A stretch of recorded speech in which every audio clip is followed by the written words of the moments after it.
ముందుండండి, వెనకాల వస్తా. ఇదే నేను రెడీ.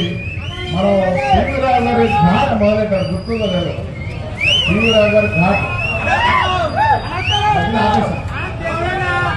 అది కూడా దయచేసి మంచిగా రాసి పెట్టండి. ఈ విభజన వర్గీకరణ చాలా లోటుపాట్లు, చాలా తప్పు అవుతూ ఉన్నాయి.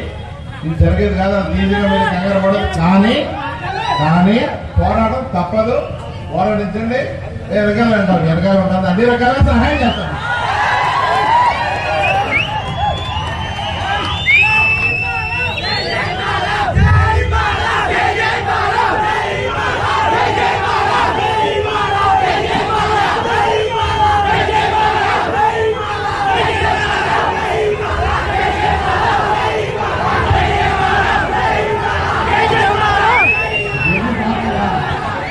జై బాబా, జై బాబా.